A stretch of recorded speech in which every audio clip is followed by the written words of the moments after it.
रात्रभर असंच ठेवणार आहे ओव्हरनाईट आणि सकाळी पुन्हा। आज आहे 8 मे, वर्ल्ड रेड क्रॉस डे आणि वर्ल्ड थॅलेसेमिया डे।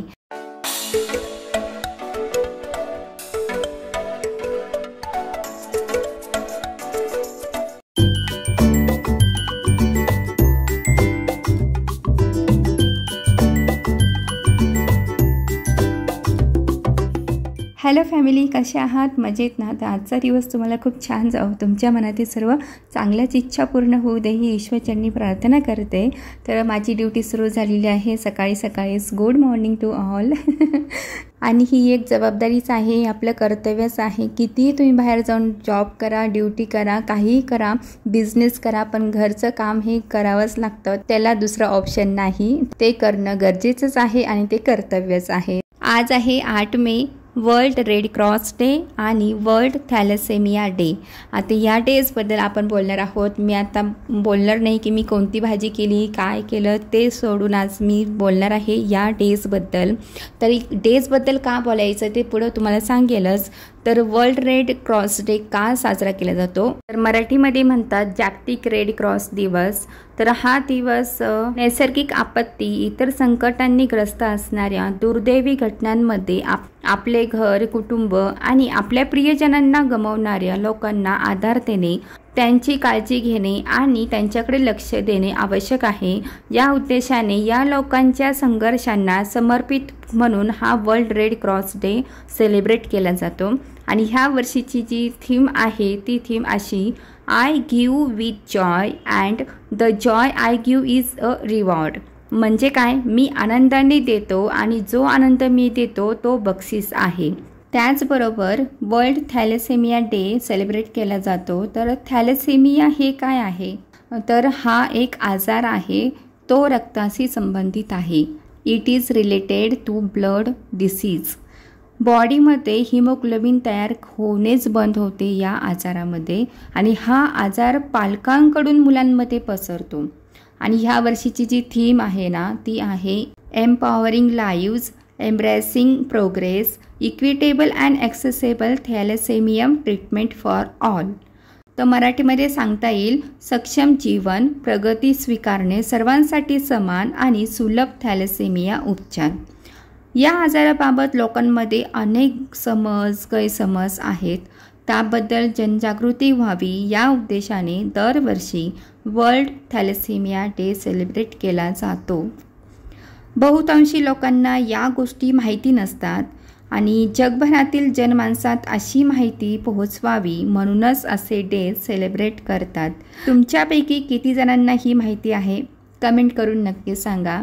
माझा छोटासा प्रयत्न आहे की प्रत्येक दिवसाचा जो डे सेलिब्रेट केला जातो तो मी तुमच्यावर व्हिडिओ थ्रू, आपल्या या चॅनल थ्रू शेअर करत असते। होप तुम्हाला हा माझा छोटासा प्रयत्न नक्की आवडत असेल।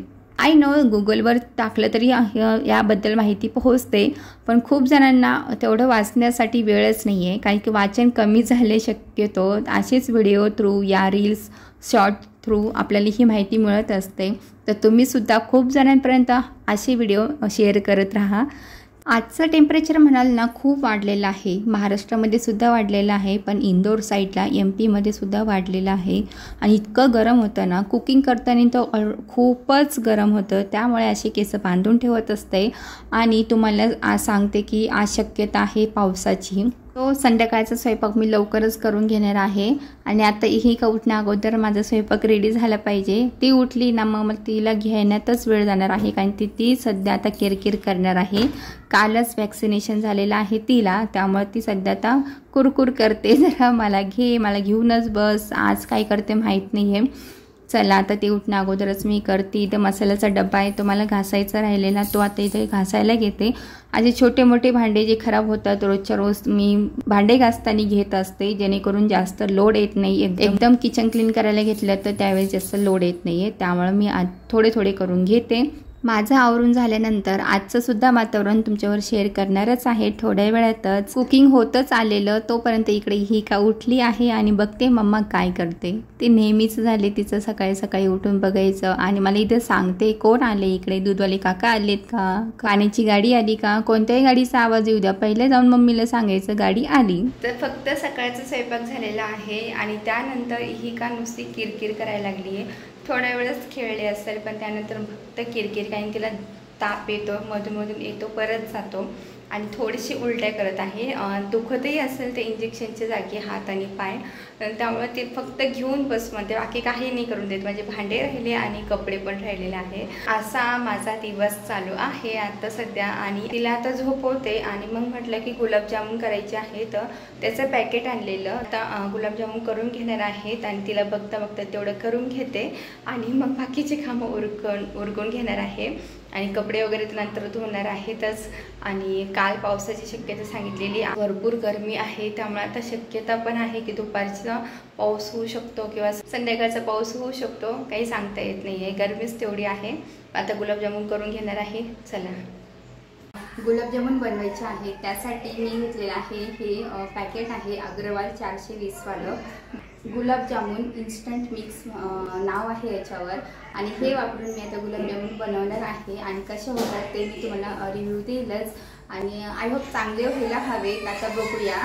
पॅकेट ऑलरेडी मी फोडलं आहे, परातीमध्ये पीठ घेतलेलं आहे. या पॅकेटवर ज्याप्रमाणे प्रोसेस दिली आहे त्याप्रमाणे करणार आहे. तर हे पॅकेट आहे 200 ग्रॅमचं. तर ह्या 200 ग्रॅम पिठामध्ये 80 ते 90 मिलीलिटर पाणी आपल्याला टाकायचं आहे. आणि माझ्याकडे झाकण होतं ते 40 मिलीचं आहे. तर त्याप्रमाणे मी घेतलेलं आहे इथे पाण्याचं प्रमाण. आणि त्याच्यामध्ये पाणी मिक्स करायचं, हलक्या हाताने आपण ते मिक्स करणार आहोत आणि 5 मिनिट ठेवणार आहोत. पाण्याचे प्रमाण येते थोडं थोडं करून टाकायचं, जसं की खूप जास्त पाणी झालं तरी ते पीठ पातळ होऊन जाईल. त्यामुळे हवे तसे पाणी टाकत मिक्स करायचं आहे. आणि ते आता गोळा रेडी होत आहे आणि तुम्ही बघत आहात की गोळा रेडी झालेला आहे. पण मला अजून वाटते की थोडं पाणी लागेल. पाण्याऐवजी दूध जरी ॲड केलं ना तरी खूप छान टेस्ट येते. त्यासाठी मी आता थोडं 5 मिनिटं याला चांगलं भिजवून देणार. त्यानंतर मला वाटलं तर मी दूध ॲड करणार आहे. तर पिठाचा गोळा रेडी झालेला आहे. आता याला आपण डब्यामध्ये ठेवणार आहोत आणि 5 मिनिटं रेस्ट करण्यासाठी. तुम्हाला दाखवते आता पाऊस सुरू झालेला आहे. तर हे बघा,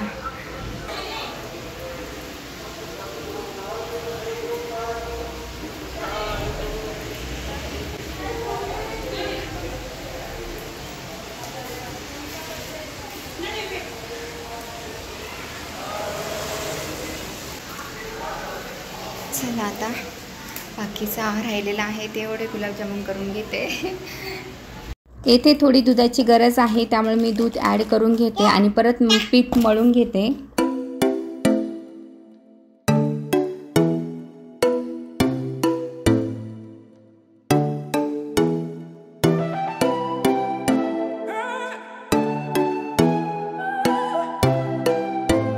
तर छोटे छोटे गोळे बनवून झालेले आहेत आणि आता मी फ्राय करणार आहे. गरम तेलामध्ये डायरेक्ट टाकायचे नाही आहे, तर लो गॅसवर आपल्याला हे फ्राय करून घ्यायचे आहेत.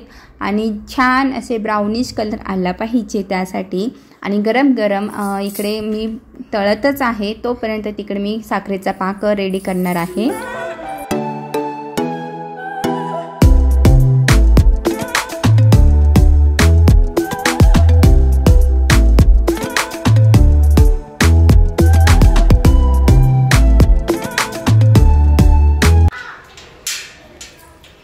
कुठे लागलं ग बॉल? बॉल कुठे लागला?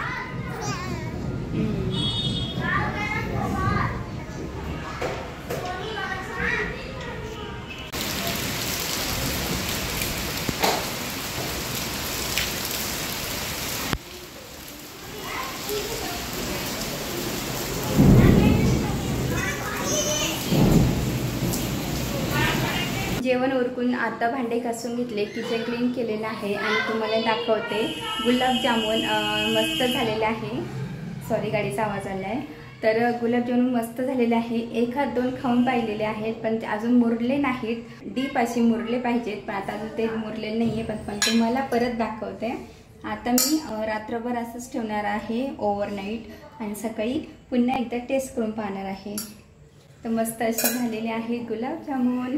आणि आज ना इहिकाने खूप त्रास दिला आहे. तिनं इंजेक्शन वॅक्सिनेशन झाले त्यामुळे तिला थोडी किरकिर करत होते. ताप आलेला त्यामुळे ती किरकिर करायची आणि खूप उशिरानंतर मग माझी सगळी कामं उरकली. त्यानंतर मग बाकी गुलाबजामुन बनवले. त्यानंतर तुमच्याबरोबर मी एन्व्हायरमेंट आहे आजचं तेही तुमच्याबरोबर मी शेअर केले आहे. कधी ऊन कधी पाऊस आणि संध्याकाळचा तर खूपच पाऊस सुरू होता. ते तुम्ही पाहिलंच आहे. मध्येच लाईट जायची त्यामुळे ना काहीच सुचत नव्हतं. पण पटकन आज मी स्वयंपाक उरकून घेतलेला होता.